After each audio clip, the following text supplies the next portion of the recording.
Bonjour, c'est Gilles du site boursicoté.com. Voici l'analyse technique Forex et matières premières pour cette journée du jeudi 27 février 2014. Et nous commençons tout de suite par cette analyse donc de la paire de devises euro-dollar, donc suite à la phase de hausse que nous avions eue ici.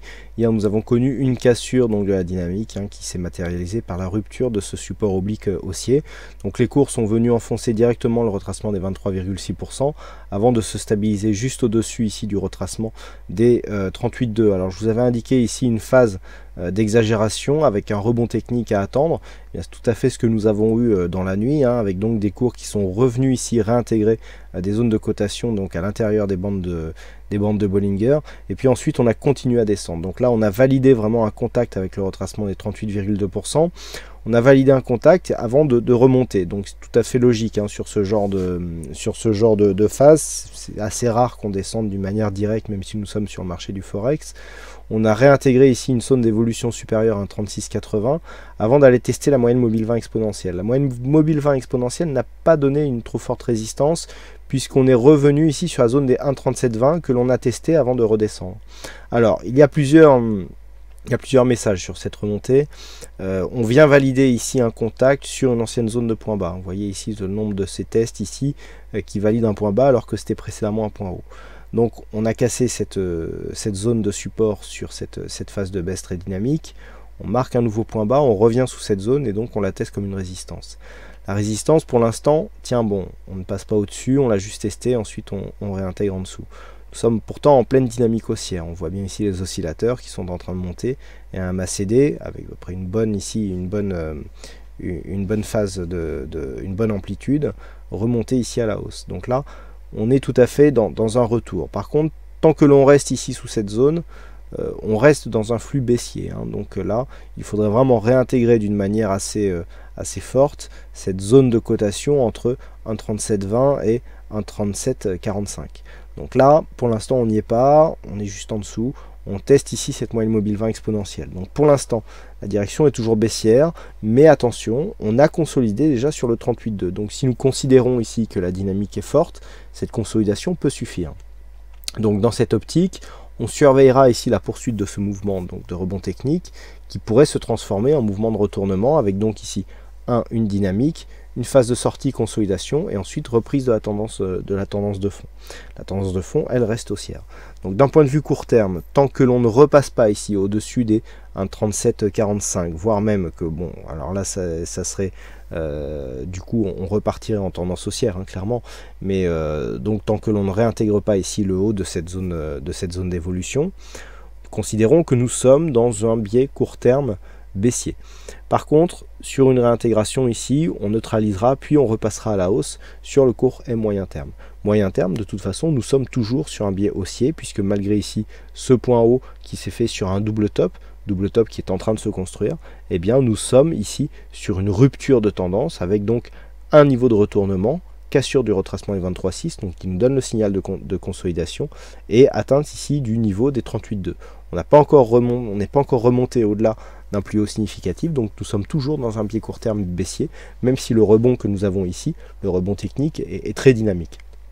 Donc les zones à surveiller, ici 1,3745, au-delà, on repasse ici sur un flux qui pourrait nous donner une continuité haussière. Par contre, tant que les cours ici restent sous la moyenne mobile 50 et teste cette moyenne mobile 20 exponentielle, il y a toujours une possibilité de rechute qui se traduirait ici par une rupture baissière des 1,3680 et donc par une confirmation ici de ce point bas qui, je le rappelle, se situe à 1,3643 et donc une rupture baissière de cette zone nous donnerait une continuité de tendance à la baisse, sachant que le double top dont je vous ai parlé nous donne un objectif qui se situe à 1,36. Donc attention ici à ne pas, en cas de cassure, nous aurions un objectif qui serait encore un peu plus bas et donc qui se trouverait sur le retracement 50-61,8, zone qui dénombre énormément de phases de retournement suite à des phases de consolidation. Donc ici, zone à surveiller. 1,3645, 1,3640 et à la hausse 1,3745. Ça nous fait beaucoup de 45 tout ça et donc ça nous fait des chiffres plus faciles à mémoriser pour les guetter, mais en tout cas la tendance reste court terme orientée à la baisse. Sur le dollar yen, nous revenons ici sur une zone de support hein, qui se trouve être le retracement des 23,6% de la zone de hausse ici. Donc on continue à osciller entre ce 23,6 et ce 50%. Donc pas de changement, toujours une neutralisation du mouvement moyen terme hein, qui se fait donc entre deux zones horizontales. Donc pour l'instant, on est bienvenu ici rebondir. On a marqué une petite phase d'exagération ici. On est sorti des bandes colorées que l'on est en train de réintégrer. Donc pour l'instant, pas grand chose de nouveau à dire, à moins si cette phase ici d'exagération se traduit par un retour sur la moyenne mobile 20 exponentielle et par une poursuite du mouvement baissier, où là nous pourrions revenir ici sur un objectif à 100,76 yens pour 1 dollar. Mais en attendant, ici la tendance est totalement neutralisée. Et enfin, nous terminons par le métal jaune, donc l'or qui, sur cette phase de baisse ici, eh bien, finalement tient bon. Hein, et on avait peur ici qu'une petite phase d'affaiblissement survienne. On est venu marquer un nouveau point haut. On revient ici en consolidation, mais vous voyez que le retracement ici des 23,6% qui se situe à 1320 $ l'once, pour l'instant reste n'a pas été testé. Donc on est venu ici tester la bande de Bollinger supérieure, donc il y a nettement un affaiblissement ici de la dynamique, puisque maintenant on oscille autour de la moyenne mobile 20 après un contact avec la bande de Bollinger inférieure. Tant que l'on ne casse pas ici cette zone des 1320 qui pourrait avoir une accélération ici sous 1308, eh bien le biais reste haussier. Je rappelle que ce mouvement fait suite à la rupture d'une zone moyen-long terme que nous avions ici en rouge, hein, et qui, après de multiples tests, eh bien, a provoqué une sortie. L'objectif ici reste les 1360 $ l'once. Pour l'instant, rien n'a changé, mais il faudra dans un premier temps s'affranchir ici de cette zone des 1345 $ l'once qui pour l'instant ont provoqué ici un mouvement de baisse. Mouvement de baisse sans conséquence, on est venu marquer ici une petite phase d'exagération avant un rebond ici vers moyenne mobile 20 exponentielle. On est soutenu ici par le MACD hein, qui nous a signalé donc ce rebond technique et des oscillateurs plutôt neutres. Donc pour l'instant, du point de vue donc de cette tendance, nous avons une neutralisation de la dynamique, mais pas de retournement. Il faudrait vraiment accélérer sous 1308 pour commencer à inverser la tendance court moyen terme.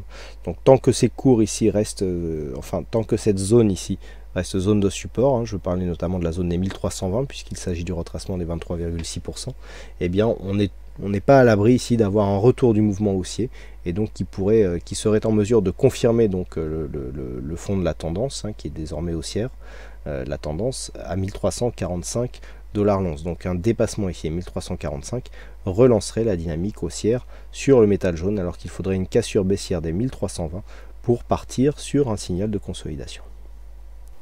Voilà donc ce que nous pouvons dire sur cette analyse technique Forex et matières premières. N'oubliez pas d'aller consulter une nouvelle rubrique hein, qui a été créée sur le site aujourd'hui. Il s'agit des analyses techniques donc aujourd'hui donc sur l'euro-dollar de monsieur Baradez, hein, Alexandre Baradez, qui est donc analyste chez IG Market, qui propose de laisser une analyse. Pour l'instant, ça sera dans un premier temps une analyse par semaine, de voir un petit peu, histoire de voir un petit peu l'accueil qui lui est réservé, hein, donc, tout en sachant que eh bien, une multitude d'analyses peut contribuer à une certaine richesse. Hein, donc j'espère que vous apprécierez donc ces nouvelles analyses présentes sur le site boursicoté.com. Voilà, en attendant, il ne me reste plus qu'à vous souhaiter à toutes et à tous une bonne soirée, bonne chance dans vos prochains trades et on se retrouve donc dès demain pour toutes les autres analyses techniques du site boursicoté.com. Bonne séance à vous tous et bonne soirée.